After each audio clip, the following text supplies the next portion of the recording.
Programme मुकाबले में खुश आमदेद। मैं हूं रबिया एहसन, मेरे साथ मौजूद है आमिर मतीन। और आज के प्रोग्राम में जो टॉपिक्स हम शामिल करेंगे उसमें सबसे पहले ईरान के खिलाफ जंग में शिद्दत आ गई। ईरानी वजारत खारजा के मुताबिक, वजारत सेहत के मुताबिक हलाकतों की तादाद 1230 तक पहुंच गई। 11 अस्पताल और मुतअद्दिद तिब्बी मराकज भी हमलों में मुतासर हुए।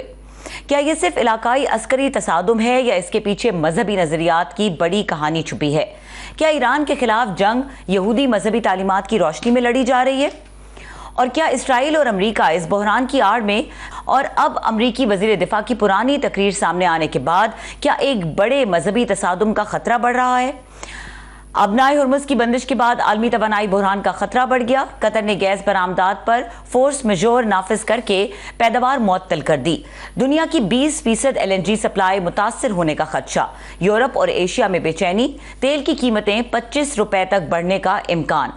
ईरान ने सऊदी ऑयल रिफाइनरी, तुर्की और आज़रबाईजान पर हमलों के इल्जामात मुस्तरद कर दिए। तेहरान का दावा, इन हमलों के पीछे इसराइल का हाथ है। मकसद खित्ते के मुमालिक को ईरान के खिलाफ जंग में धकेलना है। दूसरी जानिब कब्रस में बरतानवी फौजी अड्डे पर ड्रोन हमला। लंदन ने ईरान की मुदाखलत की तरदीद कर दी। ड्रोन ईरानी शाहिद ड्रोन से मिलता जुलता करार दे दिया। इन तमाम मौज़ूआत पर आज के प्रोग्राम में बात करेंगे। आमिर साहब, ये जो एक नया एंगल है और बड़ी शिद्दत से सामने आया है, I think this was always there, लेकिन अब इस पे ये कितना बिलीवेबल है, कितनी ये बातें जो हैं वो सच्चाई पर मबनी हैं, और इसको देखने के बाद ये जो हालिया जंग का मंजरनामा है, ये क्या मंजरकशी कर रहा है आने वाले दिनों की? जी, अब ये तासुर जोर पकड़ता जा रहा है कि इस जंग को, ईरान के ऊपर जो अमरीकी हमला है और इसराइल का हमला, ये टकर कार्लसन एक बहुत मोतबर सहाफ़ी हैं, उन्होंने एक वीलॉग किया है बड़ा ही खौफनाक किस्म का। तो उसके अंदर जो है उन्होंने जो वॉर सेक्रेटरी इस वक्त हेग्सेथ जो हैं, डिफेंस सेक्रेटरी वज़ीर दिफा अमेरिका के जो हैं, उनकी 2018 का क्लिप लाया है जिसके अंदर वो कह रहे हैं कि हैकले सुलेमानी, हज़रत जो बैतुल मुक़द्दस जो है, इसके नीचे जो है डोम ऑफ द रॉक जिसे कहा जाता है, इसको गिरा के वहाँ पे हमेशा से यहूदियों की ख्वाहिश रही कि थर्ड टेम्पल माउंट के ऊपर थर्ड टेम्पल जो है वो बनाया जाए। इसके मानने वालों में वो वॉर सेक्रेटरी अमेरिका के मौजूदा सर्विंग भी शामिल हैं। प्रोग्राम में तफसीलन इसके ऊपर हम आज बात कर रहे हैं, वो सारे बयानात भी दिखाएंगे। पर फ़िलहाल ज़रा आज की सिचुएशन हम जो है गौर कर लें कि अब जंग किस तरफ जा रही है। जंग क्लियरली जो है तवालत की तरफ जा रही है और इसका फैलाव भी बढ़ता जा रहा है। आज 6 दिन हो जाएंगे, 7वां दिन कल से शुरू हो जाएगा और it's a race for time. वक्त बहुत ज़रूरी है क्योंकि हर दिन जो ईरान गुजार ले रहा है ये उसकी विक्ट्री है, और हर दिन जो लंबा हो रहा है उसके लिए अमेरिका के लिए और इसराइल के लिए भी मुश्किलात होंगी, इंटरनली भी और एक्सटर्नली भी। और इस वक्त सारी जंग का जो नहज है, फोकस जो है वो अबनाए हुर्मुज़ पे हो गया है, क्योंकि उसकी वजह से वहाँ पे टोटल 90% से ज़्यादा कहर बताया जा रहा है कि बंदिश हो चुकी हुई है तेल और गैस की और कमोडिटीज़ की। तो उसकी वजह से पूरी दुनिया में एक एनर्जी क्राइसिस ऑलरेडी बढ़ गया है। हमारे यहाँ भी बताया जा रहा है 25 रुपए तक जो है लीटर तेल जो है ना वो बढ़ सकता है पर लीटर, और गैस भी बिल्कुल उसकी बहुत ज़्यादा कमी हो सकती है पूरी दुनिया में। यूरोप का हमारे से भी ज़्यादा बुरा हाल है और ईस्ट एशिया का भी। तो ना सिर्फ कोई एनर्जी क्राइसिस है, वो एक इकोनॉमिक क्राइसिस भी है। अमेरिका के अंदर भी ये क्राइसिस पहुंचेगा। जब ये प्राइसेस बढ़ेंगी तेल की तो इन्फ्लेशन बढ़ेगी, जहां उनको डोमेस्टिक प्रॉब्लम होगी। इसलिए प्रेसिडेंट ट्रंप ने इसको एक्सपेडाइट किया है कि इसके अंदर एग्रेसिव पॉलिसीज़, प्रोएक्टिव पॉलिसीज़ की वो चाह रहे हैं। और वो तीनों, लैंड, सी एंड एयर, तीनों के अंदर उन्होंने नेक्स्ट स्टेप जो है गियर लगा दिया है। एयर के अंदर जो है अभी तक वो टेक्निकल ज़ुबान में जिसे कहते हैं कि स्टैंड ऑफ जहाज़ थे, कि वो ईरान की एयर स्पेस में से आए बगैर दूर से मिसाइल और बम फेंक रहे थे। जैसा कि पाकिस्तान में हमारी और इंडिया की जो जंग हुई, ये स्टैंड ऑफ जंग थी कि ना हम उन्हें उनका बॉर्डर क्रॉस किया, ना उन्होंने किया। 200-200 किलोमीटर से एक दूसरे के ऊपर हम बम फेंक रहे थे, हमने माशाल्लाह उनके साथ जहाज़ गिराए। तो अब वो कह रहे हैं कि हम स्टैंड ऑन पॉलिसी में जा रहे हैं कि हम अंदर जहाज़ लेके भी जाएंगे और साथ में बहुत वॉर ऑफ एट्रिशन की तरफ जा रहे हैं कि वो B-2 और B-52 बॉम्बर के ज़रिए शहर के शहर तबाह करेंगे, और इस तरह यूगोस्लाविया, अफ़गानिस्तान को मलिया मेल्ट कर दिया गया, गाज़ा को कर दिया गया, तो लैंड की वो ये धमकी दे रहे हैं, एयर की ये धमकी दे रहे हैं। उसके बाद नेवी का उन्होंने कहा है कि पहले वो अरेबियन सी में अपना जो एयरक्राफ्ट कैरियर था ले गए थे, अब वो उसको पर्शियन गल्फ की तरफ बताया जा रहा है कि करीब ला के वो कह रहे हैं कि जी हम ज़बरदस्ती अपनाए हुर्मुज़ खुलवाएंगे और नेवी एस्कॉर्ट करेगी कमर्शियल। कितना कामयाब होते हैं, क्या दुनिया की जो मुल्क है इंश्योरेंस भी सस्ती देने के बावजूद क्या वो इसको जो है करवा पाएंगे? और क्या ईरान का भी टेस्ट है, उनकी ये काफ़ी सारे नेवी के जहाज़ जो हैं वो तबाह तो हो चुके हुए हैं, मगर उनका जो बुनियादी हथियार ईरान का जिसके लिए वो 10, 20, 30 साल से तैयारी कर रहे थे, वो उनकी IRGC रिपब्लिकन गार्ड्स की नेवी है। वो एक तैयारी, उसकी तैयारी जो उनकी ईरानियन नेवी है, उसका जो अमरीकी कह रहे हैं कि हमने काफ़ी जहाज़ तबाह किए हैं, गालबन किए भी हैं, और एक तो ख़ास तौर पे जो इंडियन ओशन में इंडिया वो एज अ मेहमान के तौर पर आया था और उसको इंडिया के करीब ही श्रीलंका और इंडिया के दरमियान में गिरा दिया गया। इंडिया पे बहुत ज़्यादा पूरी दुनिया जो है तू कर रही है कि इन्होंने उसकी स्ट्रेस कॉलोनी, श्रीलंका वालों ने उनकी लाशें भी उठाई और लोगों को रेस्क्यू किया। मगर ईरान के लिए अब चैलेंज ये है कि वो एक तो उनका एयर अटैक के ऊपर वो कितना उनका अभी भी एयर डिफेंस बाकी बचा हुआ है, इनको किस तरीके से वो एंटी मिसाइल सिस्टम उनका कितना इंटैक्ट रह गया है और कैसे रोक पाएंगे, और क्या कोई बड़ा जहाज़ गिरा पाएंगे, नहीं करा पाएंगे, और काउंटर अटैक इसराइल के ऊपर कितना कर पाएंगे। फिर नेवी का IRGC का वो एसिमेट्रिकल वॉरफेयर की तैयारी की हुई है उन्होंने 10-20 साल से। एसिमेट्रिकल ये होती है कि छोटा, जिस तरह गुरिल्ला वॉर होती है कि छोटा दुश्मन बड़े दुश्मन के साथ कैसे लड़ा जाता है, उसके अंदर उनकी जो टैक्टिक्स हैं उसके अंदर कोस्टल बोट्स हैं कि वो कोस्ट के साथ छुपाई हुई हैं और वो क्विकली जाते हैं एक्सप्लोसिव्स में, या मिसाइल जो है कोस्ट से ही फेंके जाते हैं, वो बैटरियां छुपाई होती हैं और शिप्स को अगर वो रेंज में आए तो हर्ट करते हैं। तो ये उनकी जो एयर डिफेंस का और उनके IRGC के नेवल डिफेंस का ये एक चैलेंज है। अमेरिका बहरहाल दुनिया की सबसे बड़ी ताकत है, उनका लिए भी चैलेंज है, इनके लिए भी चावल है, पर सबसे जो इम्पोर्टेंट बात है कि वो बूट्स ऑन ग्राउंड के बगैर मसला क्योंकि दुनिया में कभी हल नहीं हुआ कि इवन आप देखें वियतनाम में अमेरिकन फोर्सेस को जाना पड़ गया। इवन सेकेंड वर्ल्ड वॉर जो थी उसके अंदर जापान के अंदर जो है अल्टीमेटली उनको न्यूक्लियर बम, दुनिया की तारीख में सिर्फ एक मुल्क है जिसने न्यूक्लियर बम इस्तेमाल किया हुआ है, वो अमेरिका है। वो जापान में नागासाकी और हिरोशिमा में फेंका गया। जर्मनी में लैंड जो है बूट्स ऑन ग्राउंड ले जाना पड़े दोनों तरफ से, इटली के रास्ते भी और फ्रांस के रास्ते भी ले जाके उन्होंने फाइनली जो है बर्लिन को गिराया था। सो बूट्स ऑन ग्राउंड के बगैर ये मसला नहीं होता। बूट्स ऑन ग्राउंड अब क्या वो जो वहाँ पे प्रॉक्सीज हैं एथनिक ईरान के अंदर, हमारे लिए भी मसला है कि क्या बलोचों को किस तरीके एक्टिवेट करते हैं, इंसर्जेंट्स जो उनके यहाँ पाए जाते हैं सिस्तान में उनकी काफ़ी मकदार है। ये सबसे ज़्यादा उनका जोर जो है वो कुर्दिस्तान के ज़रिए कुर्दों के अंदर जो है, कुर्द जो हैं वो एक हॉर्नेट्स नेस्ट है कि टर्की भी बहुत बुरा मनाएगा क्योंकि टर्की के अंदर भी वो उनकी हमेशा शोरश उन्होंने की है और बगावती शोले उनमें रहे हुए हैं। तो टर्की कैसे रिएक्ट करेगा? इराक के ऊपर दोनों तरफ से फ़िलहाल जो कुर्दों के ऊपर अमेरिका भी हमला कर रहा है ईरान की पोस्टें तबाह करने के लिए, और ईरानियों की भी इतलाएँ आई हैं कि जो वहाँ पे उस साइड पे बेताशा फैक्शन है कुर्दों के वो उनके ऊपर वो भी हमले हो रहे हैं। तो क्या वो इसको कर पाएंगे, ये भी एक बहुत बड़ा सवाल है। फिर इस तरह ही आज़रबाईजान, आज़रीज़ काफ़ी 10% के करीब ईरान के अंदर आज़रीज़ हैं, मगर ये कोई आजकल के नहीं है, ये सदियों से वहाँ रह रहे हैं, ईरानी आज़रीज़ हैं। मगर क्या ये लैंड की कामयाब होगी और नहीं होगी, और ये इसके फैलाव किस हद तक ये जाता है नहीं जाता? सो ये है टाइम असल इसके अंदर इम्पॉर्टेंट है, क्योंकि टाइम अगर बढ़ेगा तो कांग्रेस के अंदर जो है ना बहुत ज़्यादा तनकीद प्रेसिडेंट ट्रंप पे शुरू हो गई है कि उन्होंने बगैर इजाज़त लिए, पहले भी अमेरिकन से इधर करते रहे हैं पर थोड़ी सी इतलाक करते रहते हैं, इन्होंने बिल्कुल भी नहीं की। असल में बात ये होती है कि अगर जंग जीत रही हो तो चुप कर जाते हैं। पिछले साल इन्होंने हमला किया इसी तरीके से और इन्होंने विक्ट्री डिक्लेयर कर दी, इसलिए चूं चां नहीं की गई। इस दफ़ा क्योंकि जंग तवालत पकड़ रही है और ख़राब हालात में जा रही है, इसलिए कांग्रेस की तरफ से रिएक्शन आ रहा है। मज़ीद अमेरिका में गुस्सा बहुत ज़्यादा इस बात पे है कि वहाँ पे 2 लाख के करीब इस वक्त भी जो है अमेरिकी शहरी फंसे हुए हैं खलीज के अंदर, और जो उनके बेसिस के ऊपर भी जो स्टाफ था, तारीखी तौर पे अमेरिका हमेशा रेस्क्यू करता है अपने, जब भी कोई इस तरह का प्लान किया जाता है तो पहले ये तदबीर की जाती है कि वहाँ से अपने जो सिपाही हैं, जो सोल्जर्स हैं, उनको कैसे रेस्क्यू किया जाएगा अगर हालात ख़राब हो जाएं। उसके लिए वो 2000 के करीब कहते हैं एम्फीबियस ट्रूप्स, 3 शिप्स डेडिकेटेड होते हैं, वो इस वक्त कैरेबियन में पड़े हुए हैं। अमेरिका के अंदर से बड़ा तूफान आया हुआ है कि जनाब आपने ना सोल्जर्स के रेस्क्यू का इंतज़ाम किया और ना 2 लाख खलीज के अंदर इस वक्त भी फंसे हुए हैं अमेरिकी, जिनकी जान को ख़तरा है और चीखें मारी जा रही हैं, और इसका बहुत ज़्यादा असर अमेरिका में भी आ रहा है। फिर तेल की कीमत बढ़ने से और इन्फ्लेशन बढ़ने से, और अगर कोई मज़ीद इक़्तिसादी बहरान बढ़ता है तो भी इसका रिएक्शन बहुत ज़्यादा आएगा।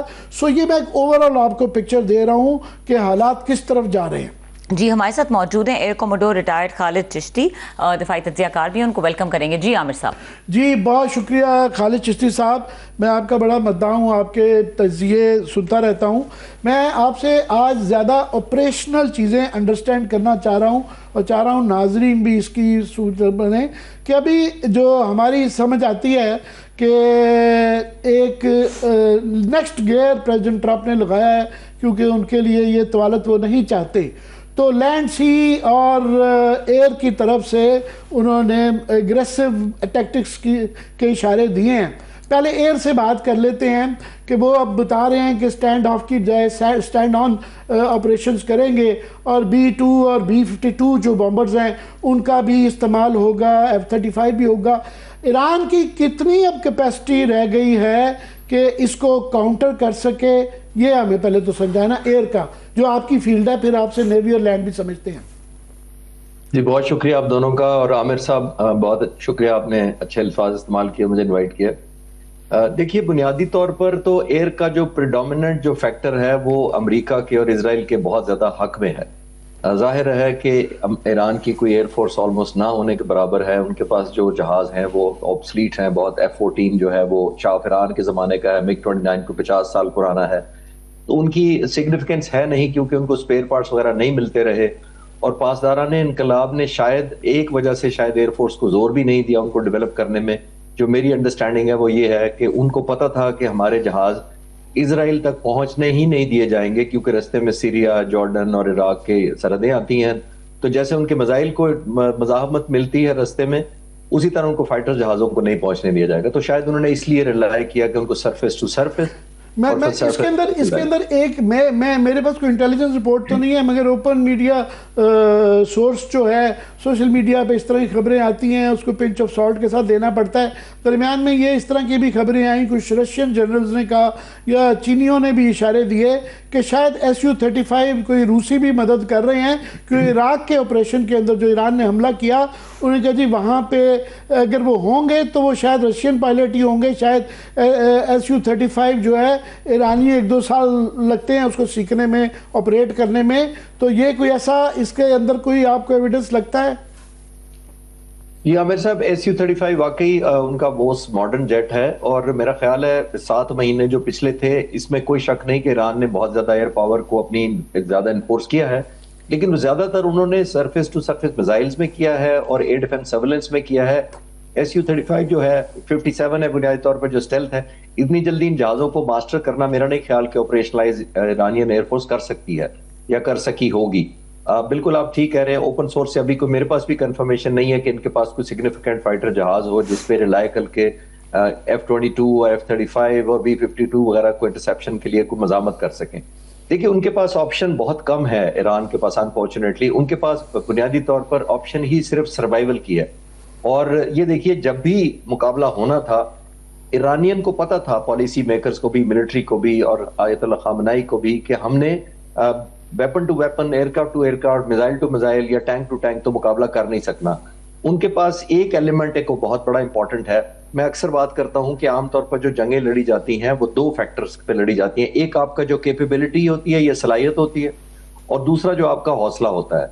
अगर आपकी सलाहियत ज्यादा हो लेकिन हौसला कम हो तो आप नहीं लड़ सकते। जैसे, और अगर आपकी सलाहियत कम भी हो लेकिन हौसला ज्यादा हो तो आप कंपनसेट कर लेते हैं। जैसे इंडिया पाकिस्तान की जंग में हमारी तरफ थी, हमारी कैपेबिलिटी कम थी इंडिया से, लेकिन हौसले ने कंपनसेट किया। ईरान का एक स्पेशल केस हमें ज़हन में रखना चाहिए, एक थर्ड डिमेंशन भी है उनकी, और वो बहुत इंपॉर्टेंट है और दोनों फैक्टर्स पर, हौसले पर भी और कैपेबिलिटी पर हावी है। वो है उनकी सर्वाइवेबिलिटी, और सर्वाइवेबिलिटी दोनों एस्पेक्ट से, सर्वाइवेबिलिटी ऑफ द लीडरशिप और सर्वाइवेबिलिटी वेपन्स की। अनफॉर्चुनेटली लीडर की सर्वाइवेबिलिटी को इंश्योर नहीं कर सके, वो एक अलग टॉपिक है, लेकिन जो सर्वाइवेबिलिटी ऑफ वेपन्स है वो पहले दिन से जितना मैं क्लोजली स्टडी करने की कोशिश करता हूं ईरान को, तो वो माइंडफुल है कि उन पर एयर अटैक्स आने हैं, उन्होंने अपने मिसाइल्स को, अपने वेपन्स को स्टोरेज करके रखना है। और एक जो उन्होंने और किया है वो उस पर अलग बात कर सकेंगे, वो इन्होंने बहुत ज्यादा टनल्स खोदी हैं, फर्दर डीप किया पिछले 7 महीनों में, उन्होंने और ज्यादा हाइडिंग प्लेसेस डेवलप की हैं ताकि जब भी एरियल बॉम्बिंग हो तो सरवाइव कर सकें। क्योंकि देखिए, अमेरिका ने तो फतह के लिए लड़ना है, अमेरिका ने लिए तो हेजमोनिक डिजाइन के लिए लड़ना है, अमेरिका ने रिजीम कोई सरप्राइज ईरान दे सकता है? मैं इसलिए पूछ रहा हूं कि जिस तरह अल-अदीद उसके ऊपर जो है कतर का जो अर्ली वार्निंग सिस्टम 5000 की रेंज वाला $1.1 बिलियन का वो प्रिसीजन ड्रोन के जरिए तबाह किया गया, उस तरह ही जिस तरह थार्ड के जो सिस्टम्स रेडार्स और बैटरीज तबाह की गई, उससे ये एक शक को तकवीत मिलती है कि उनके पास बेदू और चाइनीज हेल्प कम से कम इंटेलिजेंस के लेवल तक है। तो क्या अगर कोई बड़ा जहाज एक भी, अगर फॉर एग्जांपल B-2 स्टेल्थ गिर जाए या B-52 कोई गिर जाए, तो बहुत बड़ी क़यामत आ जाएगी अमेरिका के लिए। जी, आप बिल्कुल ठीक कह रहे हैं और इसमें कोई शक नहीं। अभी भी जो उन्होंने एयर वॉर लड़ी है, उन्होंने अपने ड्रोन्स इस्तेमाल किए हैं। शाहिद ड्रोन उनका सबसे ज्यादा एक प्रोमिनेंट है जिसको मैं मेंशन करना चाहूंगा। वो मुश्किल से उसकी कीमत $10,000 है, लेकिन जो उसके खिलाफ, जो उसको रोकने के लिए अमेरिकन यूज कर रहे हैं, जो इजरायली यूज कर रहे हैं उनके खिलाफ, वो तो पैट्रियट मिसाइल यूज कर रहे हैं। पैट्रियट एक मिसाइल की कीमत $4 मिलियन है। तो इमेजिन करें $10,000 वर्सेस $4 मिलियन, तो कंपैरिजन ही कोई नहीं है। और ईरान एक चीज में कामयाब हुआ है, क्योंकि उसके बाद शाहिद ड्रोन या बाकी भी ड्रोन इतने ज्यादा हैं कि अभी उसने थोड़ा अर्सा पहले यूक्रेन के खिलाफ रशिया को एक्सपोर्ट किए हैं। वो इतने ज्यादा है उसके पास, इतना मतलब सरप्लस है अपनी रिक्वायरमेंट से, जिसका मतलब है कि उनका स्टॉक पाइल बहुत बड़ा है, हजारों में है। और स्टॉक, ये इतना मुश्किल है इसको इंटरसेप्ट करना। ये जो आप बेदू की बात करें, वो डेफिनेटली मुझे भी अभी तक लगा है कि कोई ना कोई उनको एक्सटर्नल हेल्प जरूर है। एक हेल्प का मैं मेंशन क्विकली करके क्लोज करूंगा ये सवाल। देखिए, जंग से एक हफ्ता पहले जो मवाफात एक बेस है जॉर्डन का, वहां पे सैटेलाइट पिक्चर्स और बहुत सारे जो करीबी सैटेलाइट्स के जो इनके स्टेशंस हैं अमेरिका के, उनकी चाइनीज रेडार ने, चाइनीज सैटेलाइट ने एक पिक्चर्स रिलीज कर दी थी। मैंने भी वो देखी थी, वो बहुत डिटेल मैंने भी देखी सोशल मीडिया पे, वो सारी डिटेल्स मौजूद थी। तो इतनी डिटेल अगर ईरान को पता लग जाए तो आई थिंक इसकी टारगेटिंग स्ट्रैटेजी बहुत इफेक्टिव हो सकती है। और वही हम देख रहे हैं कि इसकी टारगेटिंग स्ट्रैटेजी भी इफेक्टिव है, इनको रियल टाइम लोकेशन भी पता है, और ऑन टॉप ऑफ दैट ये सस्ते ड्रोन इस्तेमाल कर रहे हैं और बहुत ही महंगे जो वेपन्स हैं अमेरिका के और इजराइल के और खासतौर पर मिडिल ईस्ट के मुल्कों के, वो एग्जॉस्ट करवा रहे हैं। अब मैं जरा नेवी पे आना चाह रहा हूं कि प्रेसिडेंट ट्रंप ने, क्योंकि बहुत ज्यादा इस बात पे अब हिंज कर रहा है कि शायद जो स्ट्रेट्स ऑफ हॉर्मुज है वो खुलते कि नहीं, उन्होंने कहा जी हम नेवी एस्कॉर्ट हमारी करेगी, और वो अपने नेवल शिप्स भी ला रहे हैं, और ये भी इशारे दे रहे हैं कि शायद एयरक्राफ्ट कैरियर को भी वो करीब पर्शियन गल्फ के थोड़ा सा लाएं। अमेरिका की तो माइट के ऊपर किसी को शक नहीं है। ये आरजीसी जो नेवी है, जिसको एसिमेट्रिकल, उसके लिए हम सुनते आ रहे हैं कि 10-20 साल से वो ट्रेनिंग कर रहे थे, कोस्टल किस्म के जो है मिसाइल और इस तरह की अटैक्स, उसकी कैपेसिटी के मुतालिक गो कि आपकी एयरफोर्स फील्ड पर हमारे से बहुत बेहतर समझते हैं इसको। जी, मैंने अभी रिसेंटली अपनी एक डॉक्यूमेंट्री भी अपने चैनल की बनाई थी शौक में कि how Iran US war is going to be different and dangerous. उसका टाइटल यही था और को 15 दिन पहले बनाई थी। उसमें मैंने यही अर्ज किया था, उसमें मैंने नेवी को भी बड़ा क्लोजली स्टडी किया था। देखिए, एक इस पर जवाब पे आने से पहले मैं 2 चीजों को जरूर कहूंगा। प्रेसिडेंट ट्रंप के पास जो ऑप्शंस हैं, जो जीतने की मुझे अभी तो कम लग रही हैं, और जो हालात उनके खिलाफ जा सकते हैं वो 2 वजह से जा सकते हैं। एक, पब्लिक ओपिनियन ओवरऑल एक नैरेटिव जो बिल्ड होना शुरू हो गया, और एक, अगर तेल की कीमतें बहुत ऊपर चली गई अनयूजुअली, तो ये भी एक डाउनफॉल शुरू हो जाएगा। और तेल की कीमतें क्यों जा रही, इसीलिए प्रेसिडेंट ट्रंप ने ऑफर करना शुरू कर दिया कि हम आपको एस्कॉर्ट करते हैं, इवन इंश्योरेंस उन्होंने ऑफर करनी शुरू कर दी है। लेकिन इसमें क्लैश ऑफ मैं इंटरेस्ट, एक मिनट आपके दोबारा नेवल पे आते हैं। ये कोई 10-20 के करीब तकरीरें थी जो उन्होंने दिखाई, और जो आप कमांडर साहब अभी बात कर रहे थे कि उन पे क्या प्रेशर्स हैं जिसकी वजह से वो लैंड, एयर और सी के ऊपर जो है एग्रेसिव टैक्टिक्स इस्तेमाल कर रहे हैं जो कि बड़े रिस्की हो सकते हैं। मैं नेवल के उसके डिस्परेशन तो समझ आती है, वहां पे वो आप कर जारी रखिएगा। जी मतीन साहब, देखिए बुनियादी तौर पर नेवी इनका बहुत स्ट्रांग फैसेट है, क्योंकि इनको पता है कि या हवा से हमारे पास अटैक हो सकता है या समंदर की तरफ से अटैक हो सकता है। तो नेवी में इनके पास ऑप्शंस क्या है वो मैं अर्ज कर देता हूं। पहली बात तो हम ये क्लियर करें कि ये जो पानी है आबनाए हॉर्मोज के पास, इसको नेवल टर्म में कहते हैं रिस्ट्रिक्टेड वाटर्स। रिस्ट्रिक्टेड वाटर्स का मतलब है कि इसकी डेप्थ पानी की इतनी नहीं है। और डेप्थ का क्या कॉन्सिक्वेंसेज होते हैं, इसमें आपको सिर्फ फिर कन्वेंशनल सबमरीन आप चला सकते हैं, न्यूक्लियर सबमरीन इस पानी में नहीं चल सकती। ईरान के पास डीजल सबमरीन है जिन पर टॉर्पीडोज लगे हुए हैं, ये बहुत ही सूटेबल हैं। जबकि अमरीकी जिसने अभी एक जहाज मारा है श्रीलंका, जो रेस्क्यू किया जिसने इंडियन कोस्ट के पास, वो न्यूक्लियर सबमरीन है, वो गहरे पानी में थी जिसने मारा है। ईरान के कोस्टल एरियाज में स्पेशली जो आबनाए हरमोज के पास इनकी न्यूक्लियर सबमरीन नहीं आ सकती, या बहुत मुश्किल होगी इनको चैलेंज। ईरान के पास जो सबमरीन्स हैं वो डीजल हैं, टॉर्पेडोज कैरी करती हैं। एक इनके पास अंडर वाटर ये ऑप्शन है। दूसरी, समंदर के ऊपर इनके पास सैकड़ों स्पीड बोट्स हैं जिनके ऊपर गन्स और रॉकेट्स लगे हुए हैं और मिसाइल्स लगे हुए हैं। वो ये स्टॉर्म करेंगे और सैचुरेशन करने की एक ऑप्शन रखते हैं जब किसी एयरक्राफ्ट कैरियर को या किसी वेसल को इन्होंने अटैक करना है। तीसरी, हवा का मीडियम ये दोबारा यूज कर सकते हैं, पॉसिबली सैकड़ों किस्म के ड्रोन ये फायर कर सकते हैं किसी वॉरशिप्स के ऊपर। तो कोस्टल एरियाज का इनका डिफेंड करना, इसीलिए आपने देखा है कि अभी तक अमेरिका ने इनको समंदर के या कोस्ट के करीब आने की हिम्मत इसलिए नहीं की कि ये स्पीड जो है, स्पीड बोट्स हैं, ये सुइसाइडल अटैक कर सकती हैं, अंडर वाटर ये सबमरीन अटैक कर सकती हैं, हवा से सैकड़ों ड्रोन्स उन पर लॉन्च होंगे जो उनके एयर डिफेंस को सैचुरेट कर सकते हैं। और जरूरी नहीं है, बिल्कुल जरूरी नहीं है कि ईरान ने उनका कोई एयरक्राफ्ट कैरियर दबोना है। अगर इनके चंद ड्रोन्स पहुंच पाए वहां तक तो ये बहुत बड़ी अमेरिका के लिए एम्बैरेसमेंट होगी। और अगर ब्रेकिंग न्यूज चलाना शुरू कर दें कोई चैनल, तो ऑब्वियसली ओपिनियन रातों रात बदल जाएगी। पहले ये चार अटेम्प्ट करना ही कि 4 जो मिसाइल एयरक्राफ्ट कैरियर की तरफ भेजना, क्योंकि वो पेंचनी, वो कहा जा रहा है कि वो मैसेजिंग थी कि हम कुछ कर सकते हैं, वो ही उसी से उनकी प्रेस्टीज को असर पड़ा है। अब मैं चाह रहा हूँ कि थोड़ा सा लैंड की तरफ भी आ जाए, क्योंकि हमारे पास वक्त महदूद है और ये मॉडर्न तारीख में ये अब साबित हो चुका है कि बूट्स ऑन ग्राउंड बगैर ज़मीनी फौजों के ये नहीं होता। खुद बहुत अमरीकी रिलक्टेंट होंगे और अब जो तरीका निकालना जा रहे हैं उस पर बात करते हैं। मगर उसका एक नुकसान ये है कि ये जब फौजें कमिट करती हैं, और जो इसराइल की शायद पॉलिसी थी नेतन्याहू की, वो सकिन होते जा रहे हैं। फिर अपने आप को बचाने के लिए प्रेसिडेंट ट्रंप जो है ना, मोर ओवर वो बढ़ता ही जाता है। तो ये क्वेश्चन आता है कि ये जंग बढ़ती है तो वियतनाम की तरह 20 साल लग गए थे वियतनाम में, तो ये फंसते तो नहीं कहीं जा रहे।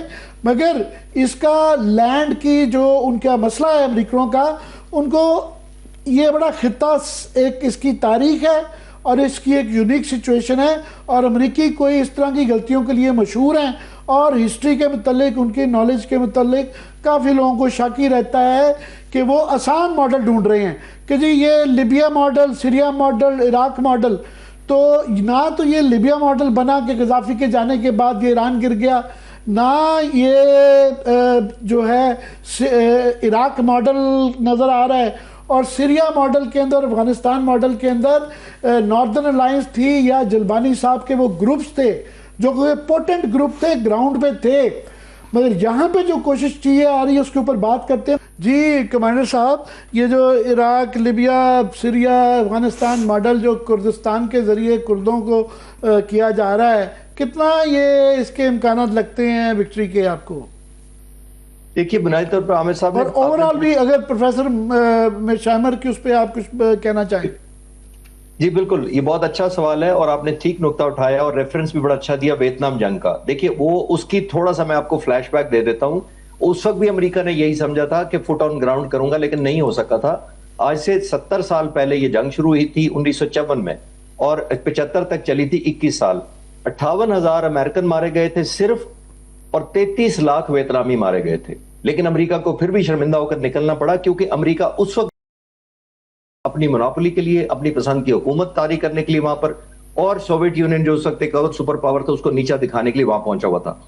जो 33 लाख मरवाने के बावजूद वियतनाम में इसलिए जीत गए थे कि वो अपने सर्वाइवल के लिए लड़ रहे थे। ये मैं सिमिलैरिटी दोनों जंगों में देख रहा हूं, आज वाली में और 70 साल पुरानी वाली में। इसमें आपकी इसमें मैं थोड़ा सा मैं भी कोशिश करता हूं कि मिलिट्री हिस्ट्री थोड़ी सी पढ़ने की।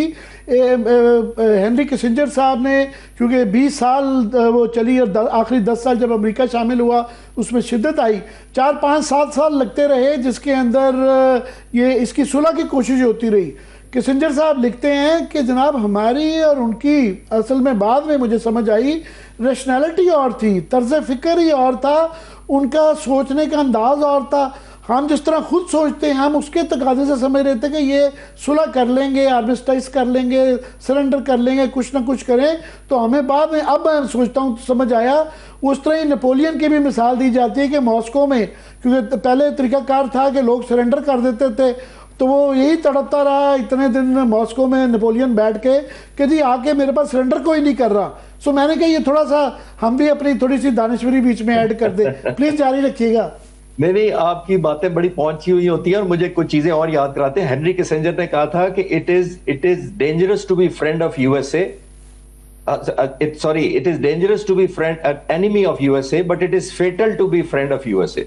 तो आप खुद ही अंदाजा लगा लें जो दोस्तों के साथ क्या पुलिस के ममालिक जो फ्रेंड्स ऑफ यूएसए हैं वो उनको समझ आ रही है, अब उनको समझ आ गया कि फेटल हेनरी किसिंजर ने क्यों कहा था। एक बात जो आप कह रहे हैं ना फुट ऑन ग्राउंड, मेरा नहीं ख्याल फुट ऑन ग्राउंड, क्योंकि उसकी वजह यह है कि आमिर साहब के ये नॉन स्टार्टिंग था जो इनका वॉर का अनफोल्ड होना था। मैं क्विकली बड़ी जल्दी से कोशिश करूंगा एक्सप्लेन करने की कि अमेरिकन प्रेसिडेंट ने जो पहली तकरीर की थी उसमें उन्होंने ये कहा कि हमने अटैक कर दिया है, अब कब्जा कर लो जाके अपने मुल्क पर, हमने तुम्हारे लिए रास्ते खोल दिए हैं। कमांडर इन चीफ हैं वो दुनिया की सबसे बड़ी स्ट्रांग मिलिट्री के, उनको बताना चाहिए था कि ये मैं वजह है, चाहे वो एथिकल है या नहीं है, ये मेरी स्ट्रैटेजी है और ये मेरी सीज फायर की पॉलिसी होगी, जब मैं ये अचीव करूंगा तो सीज फायर करूंगा। कभी भी आप दुश्मन के लोगों के रिस्पॉन्स के ऊपर अपनी वॉर स्ट्रैटेजी नहीं बनाते। तो पहले दिन ही मुझे लगा कि ये नॉन स्टार्टिंग है कि इन्होंने जंग अनफोल्ड की है और अपने जंग में जीतने के लिए एक बहुत बड़ा फैक्टर ईरानी लोगों को शामिल कर लिया कि आप कब्जा कर लें तो मैं जीत जाऊंगा। इस तरह जंगें नहीं लड़ी जाती। और सबसे वर्स्ट जो इन्होंने काम किया सारा इस जंग के दौरान वो ये किया आमिर साहब कि लीडर को, एक को नहीं 49 लीडर्स को एलिमिनेट कर दिया। दुनिया में कभी लीडर एलिमिनेट नहीं होते आमतौर पर, वो इसलिए कि उन्होंने ही कॉम्प्रोमाइज करना होता है डिफीट की शक्ल में या कॉम्प्रोमाइज की शक्ल में या प्रोहिबिटिव कॉस्ट उठाने के बाद वो ही अपने लोगों को डिमोरलाइज कर देते हैं कह के हमारी कैपेसिटी नहीं रह गई।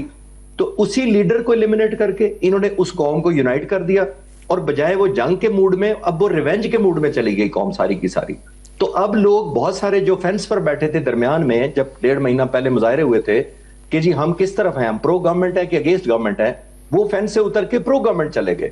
और इस वक्त वहां जो माहौल चल रहा है ऐसा लग रहा है कि अगर किसी ने प्रेजेंट रिजीम के खिलाफ हुकूमत बनाई तो वो तो सबसे बड़ा गद्दार होगा।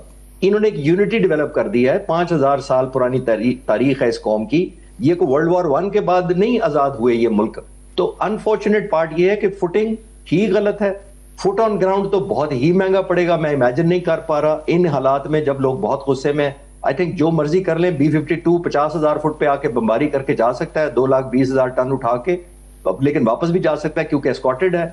और लेकिन मेरा नहीं ख्याल कि फुट ऑन ग्राउंड का कभी चांस लेंगे प्रेसिडेंट बन। मैं चाहूंगा आपसे बलूचिस्तान जो है ये, क्योंकि ये जिन एथनिक ग्रुप्स को एक्टिवेट कर रहे हैं वो अजरीज भी हैं, हमारे लिए सबसे बड़ा कंसर्न बलोच इंसर्जेंट्स, ईरानी बलोच इंसर्जेंट्स हैं, तो उनको अगर इस्तेमाल करते हैं हमारे लिए भी लम्हा फिक्रिया है। मेरे पास कोई इंटेलिजेंस नहीं है, मैं ओपन सोर्स चैटर जो सोशल मीडिया पे देखता रहता हूँ, तो क्या आपके पास कोई इंफॉर्मेशन या तजिया है कि ये हमारे लिए हमें कितना अलर्ट रहना चाहिए इसके लिए?